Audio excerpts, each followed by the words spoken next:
Sometimes when students are running out of time towards the end of a logical reasoning section, it's because they're spending too long on the easier questions earlier in the section. This is Adam, and he's looking to improve his LSAT score from a 167 to a 175 in the next 3 months. My name is Steve Schwartz, and I've been teaching the LSAT for the past 20 years.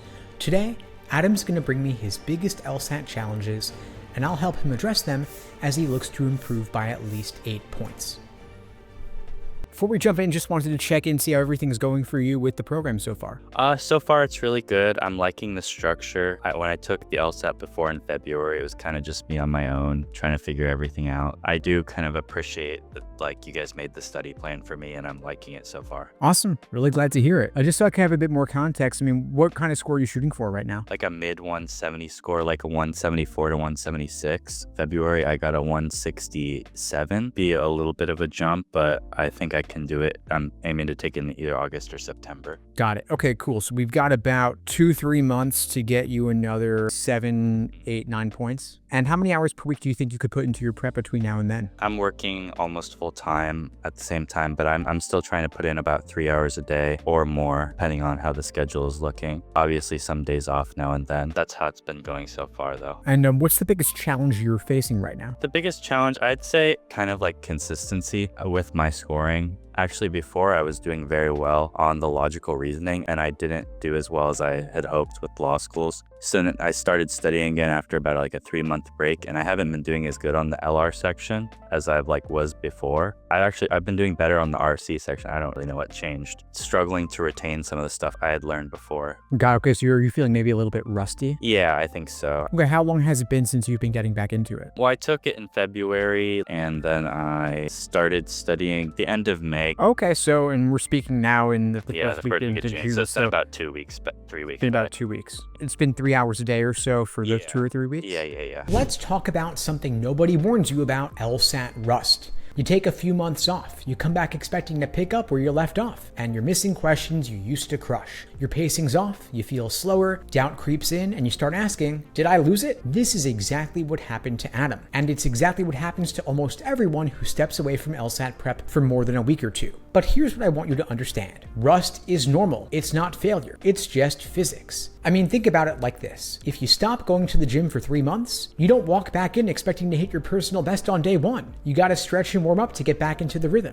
Same thing here. And so, for our students who've recently taken time off, we don't expect them to immediately perform at their peak. In fact, we build a bounce back phase into their study plan. Why? Because we know the brain needs a reactivation period. You're not starting from scratch, but you do need to wake up those LSAT muscles with, for example, targeted review, where you revisit the question types that feel most rusty. Not all of them, just the ones where you're clearly slower or less accurate than before. And you gotta ease back in, maybe starting off with timed sections, and not full exams, of course, because you wanna build your stamina gradually. And of course, don't panic. So if you're missing a bunch of easy logical reasoning questions in week 1, I don't want you to spiral. That's literally your brain just dusting off the cobwebs. And the kicker is, if you had a solid foundation before, the bounce back period's usually pretty fast, maybe just 1-2 weeks of smart, consistent work, and you're back to your baseline, often even stronger than before. So if you're returning from a break and you feel like you're off your game, don't catastrophize. You're not broken, you're not behind, you're just in the warm-up lap. So give it time, follow a plan, and stop comparing yourself today to your old self on your best day. That person is still there, you just gotta shake off the rust and let them show up again. What's the number one area that you're feeling the most rusty within logical reasoning? I don't know, it's just I feel I'm missing questions that I shouldn't have missed when I'm looking back at them. Before I was 2 and 3 missing it, and I've been kind of 5 missing. Parallel reasoning has been a little bit of a struggle. Also the speed, kind of getting back into that, doing the questions pretty quickly has been a little bit difficult. Okay, so speed overall, you'd say? Yeah, that's been a struggle. Are you running out of time as you finish the section? On the LR, yeah. Before I was pretty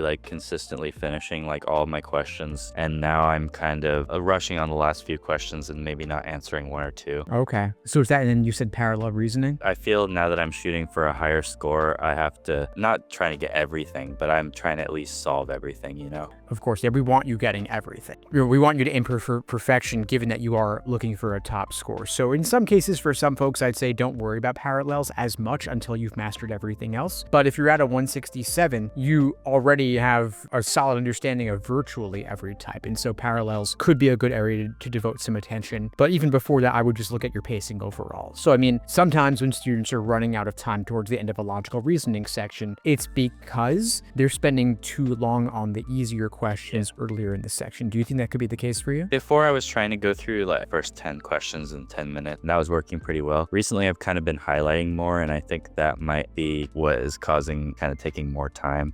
So you're saying that you've introduced highlighting recently? Highlighted on like a few types of questions. Are you finding it helpful to have made that change? Honestly, I think it's kind of been a time waster, and I think I'm gonna go back to how I was doing it before. Yeah, that's the same thing I was thinking. Like, crazy idea, we introduce something and it's not working, so let's just stop doing it. Yeah. So it may just be that if you stop highlighting, you're gonna get that time back, and that's gonna help you speed up. Yeah. Let's talk about one of the sneakiest time wasters on the LSAT, highlighting. I know it feels productive, you're reading slowly, marking what matters, and staying engaged, but the reality is, highlighting is often just a fancy way of procrastinating. It gives the illusion of control without actually improving comprehension or speed. That's what happened here. Adam added highlighting to his strategy, thinking it would help lock in key ideas, but instead, it made everything take longer, way longer. Suddenly, questions he used to breeze through became a slog, and his pacing tanked, his confidence dipped, and he was spending more time choosing what to underline than actually understanding the argument. That is a huge red flag. And so we always ask our students, is this strategy helping, or is it just something you hope is helping? Answer is, if your score is going down and your stress is going up, it's time to cut the fluff. In Adam's case, the fix was simple. Go back to what worked before. Ditch the highlighting. Trust your instincts. And this is important, don't be afraid to admit when a strategy isn't working, even if it feels smart. That's not failure, that's what high performers do. They test, evaluate, and adjust.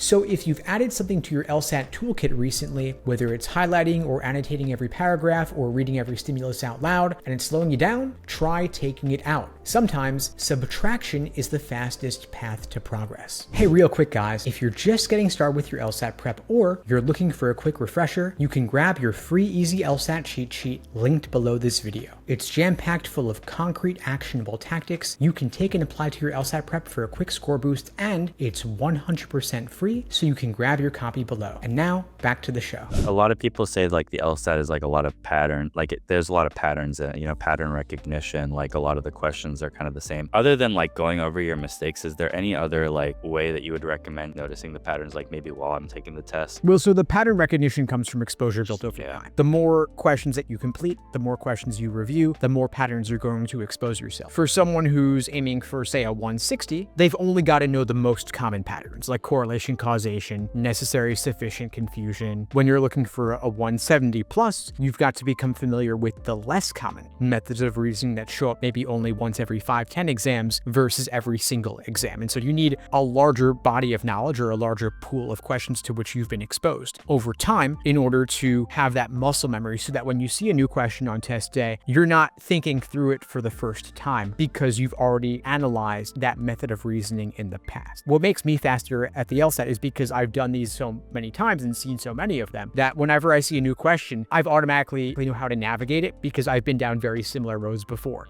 Even if the surface level topic is different, the underlying method of reasoning is the same. And so where that comes in for you, as you mentioned earlier, the benchmark I often advocate, which is do the first 10 questions in 10 minutes, because those are the easier ones. And so you're solving those faster than the average allotted time, because your average allotted is going to be roughly 1:25 per LR question. And so if you do the first 10 questions in only 1 minute each, you're saving 25 seconds per question on those 10, which cumulatively adds up to roughly 5 minutes. And so you can then spend those 5 minutes elsewhere where they're truly needed, on tougher questions later, where they may not be as familiar. There may be more tricks and traps inherent to those questions, and so you've got to go a bit slower on those. Let's kill a myth right now. People think LSAT pattern recognition is some kind of sixth sense. like you either see the logic or you don't. They imagine top scorers reading a stimulus and immediately going, ah yes, a classic misapplication of a general principle. Next. But that's not how it works. What's really happening is this. They've seen it before, over and over and over again. That's the secret. It's just reps. For our students aiming for the 170s, we don't give them tricks or hacks. We build recognition the old-fashioned way by showing them hundreds of arguments, flaws, and answer traps until it becomes second nature. That's exactly what Adam was working on, re-immersing himself in the patterns, not just reviewing his mistakes, but really seeing how similar logic shows up across different questions. And the truth is, the more you expose yourself to real LSAT questions, the more your brain starts to catalog them without you even realizing it. You start to notice, oh, this one's like that correlation causation trap from test 148, or that trap answer is worded just like the one I missed last week. That's when you know you're leveling up. So if you're not seeing patterns yet, don't panic. It's not about being smart, it's about doing the reps. Runners don't get faster by reading about sprinting, they just run. Same here. So if you want to build elite level pattern recognition, drop the overthinking, drop the memorization of question type lists. Instead, build your library of examples, review deeply, track what fooled you, and just keep going. Eventually, you won't just recognize patterns, you're going to expect them. And that's when you stop reacting and start dominating. Now, there is one thing I'll say regarding parallel reasoning, because you mentioned that is an area that's worth covering in your case. And so you mentioned this is going to combine with the pattern recognition piece. In parallel questions, there's two big things I would look for. There are two patterns in how you can match stimulus with answer choice to see which one is analogous or which one is parallel. And so the first one to look for, the big one, the easy one, is the degree of certainty in the conclusions. You want to match those. The degree of certainty in the conclusion of the argument in the stimulus should match the degree of certainty in the argument in the answer choice. And so if they're saying always in the stimulus, it should be always in the choice. If they're saying never in the stimulus, it should be never in the choice. If they're saying probably, that should match as well. So the same degree of certainty. They may not use the same word, they may use a synonym, but those should line up. The second big thing I would look for is the category of things they're discussing. So that would be, rather than a degree of certainty, that would be more like a quantity related word, like all people versus most people versus some people versus few people versus no people.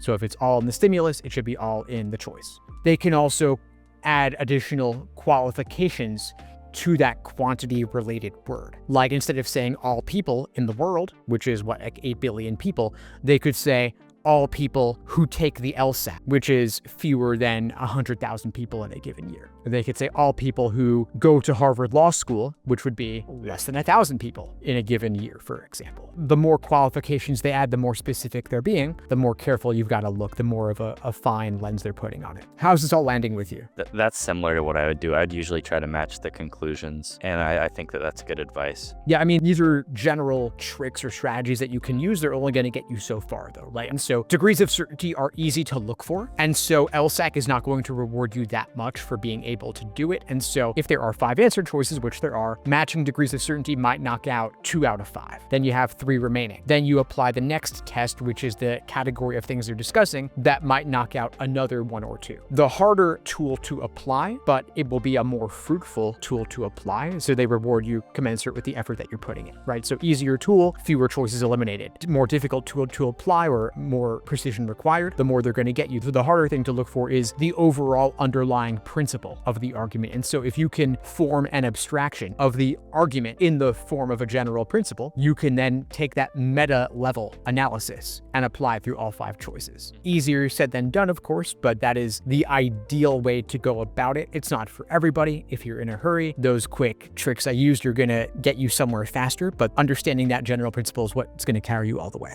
Now, parallel reasoning questions do have a bit of a reputation for good reason. I mean, they're long and boring, and they feel like a trap inside a riddle inside a logic puzzle. And nobody's excited or happy when they see one pop up at question number 17. But the good news is, once you know what to look for, parallel reasoning becomes one of the most beatable question types on the LSAT. The problem isn't that it's hard, it's that most people try to match these questions by topic, like, yeah, this answer feels kinda similar, and that's a losing strategy. What actually works is being methodical. Start with the conclusion, match the level of certainty. If the argument says must, don't pick an answer that says might. Then look at the structure. Are we reasoning from a general principle, from a conditional chain, from an analogy? And then finally, check quantity terms like some, most, and all. These are not interchangeable. They each have their own unique meaning. And so for our students like Adam who are re-engaging after a study break, this is one of the first skills we build. Because once you strip away the fluff and know what to match,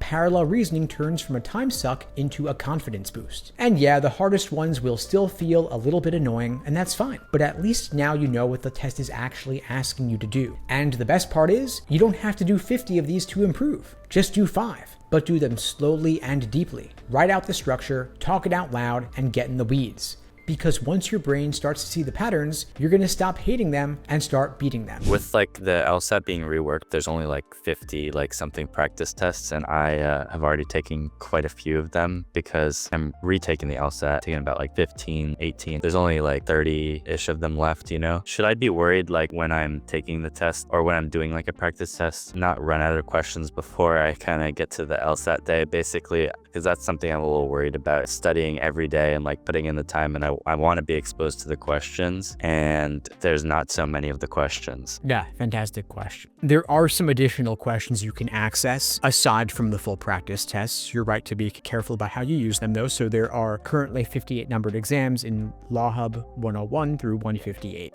But there are additionally drill sets and individual sections in Law Hub as well. And so my recommendation would be, since you're putting a lot of time and I get the sense you're going to end up working through everything, that you save for full exam sittings. And then outside of taking full exams, you do drill work and individual sections using what LSAC has already carved out for the individual drill sets and individual sections. Would you ever recommend like not really official questions in order to get a larger question base? I don't think you need to resort to that. I'm generally pretty wary of going beyond anything LSAC official. I mean, you've got between the 58 numbered exams and then the drill sets and the individual sections, you've probably got something like 7,000 questions available to you. That should be more than enough. You have also only got a couple months. Yeah. If you were studying for this for like years and years, then you could hypothetically go to like GMAT critical reasoning or something like that. But those questions are just not of the same caliber. I would rather you redo official LSAT stuff than go beyond it. A lot of students will worry about like, well, I've already done every single numbered exam. Imagine if you're in that situation. You've done all 58 and you've done all the drill sets and all the sections as well. If you were to redo them, would you get perfect 180s? Probably not, right? I mean, few people would. And so the thing is that even if your scores would be inflated from having seen it before, if you're still not getting perfect 180s, and especially if you're getting the same questions wrong multiple times and choosing the same wrong answer multiple times, which happens more than you would think, that you could try it out and see. That alone will reveal that the lesson has not fully been learned. And so I would then go back and make sure you actually learn that lesson. Do you think that's something that could be useful like to do before, I reach that point, like going back and redoing an old exam to like see if I still missed the same questions? Yeah, that could certainly be useful. You can avoid being in the position where you use up everything too early anyway. And the thing that you do is you just budget them out. So if you have X number of exams available over Y period of time, count backwards. So let's say hypothetically you wanted to do exam 158, the newest one, 2 days before your official LSAT. Then you're going to do 157 4 days prior to your official LSAT. And you're going to do 156 7 days prior, and just work back on the calendar for the next 60 days or 90 days between then and now. And then you see, okay, well, here's where I got to start now in order to avoid burning through them too early. And then I can intersperse the drills and the sections here and there as well. And then if you absolutely have to, then redo something just to see what happens. This one's for all the LSAT students out there hoarding prep tests like they're rare Pokemon cards. Let me say this loud and clear. Your goal is not to collect LSAT exams, your goal is to master them. We see this all the time. Someone gets down to their last 5 practice tests and suddenly freezes. They stop doing full-length exams entirely, and they ration the questions sparingly. Why? Because they're scared. They think, if I take these now, what am I going to have left before test day? And that mindset is killing your progress. What Adam started doing, and what we recommend to all our students, is building a simple test budgeting plan. You literally just count backwards from your test date and schedule each remaining exam. No guesswork, no panic, just structure. Then, and this is key, between those full exams, you do targeted sections and question sets to keep the momentum going.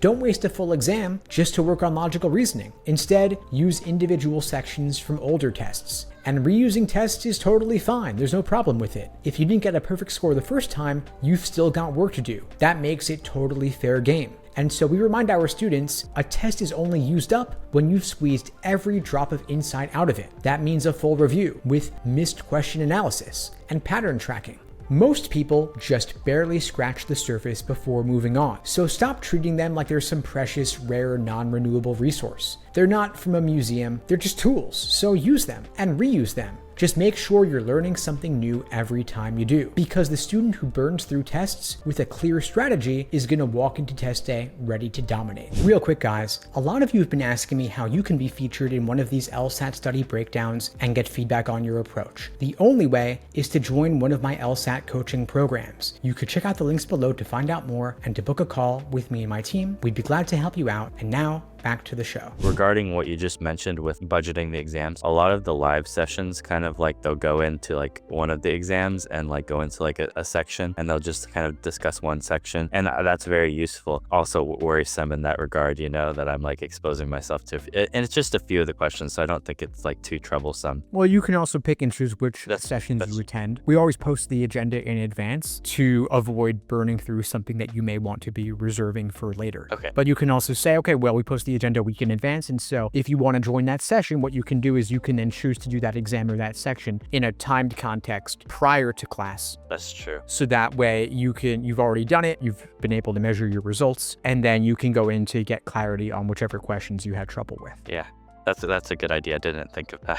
Let's talk about one of the simplest, most powerful LSAT pacing strategies that almost nobody uses. First 10 questions in 10 minutes for logical reasoning. That's the rule. Why? Because the first 10 logical reasoning questions are meant to be faster. Not easier necessarily, but they're more direct, less weird logic. Fewer tempting trap answers. So if you're spending 2 minutes per question early on, you're already behind and you're using up too much of your time on the easier questions at the expense of the harder ones that truly need that time. So this is a losing bet. So here's what we tell our students. Pace the easy to save the hard. You don't need to rush the early questions, but you do need to finish them efficiently. And so when Adam started doing this, everything changed. Instead of panicking at question 21 with 6 minutes left, he had breathing room, time to slow down and think more clearly. And honestly, this is one of those small adjustments that makes a massive difference. And it doesn't even require more studying. It doesn't require a new strategy guide. It just requires awareness and discipline. And so for our students, we don't just look at accuracy, we also look at pacing. We look at where those time leaks are happening. And 9 times out of 10, it's early questions that should take 30 seconds dragging into 2-minute marathons. Don't let that be you. Start your logical reasoning section with a mission, 10 in 10. And yeah, you will feel rushed at first, and that's normal. But as your instincts sharpen,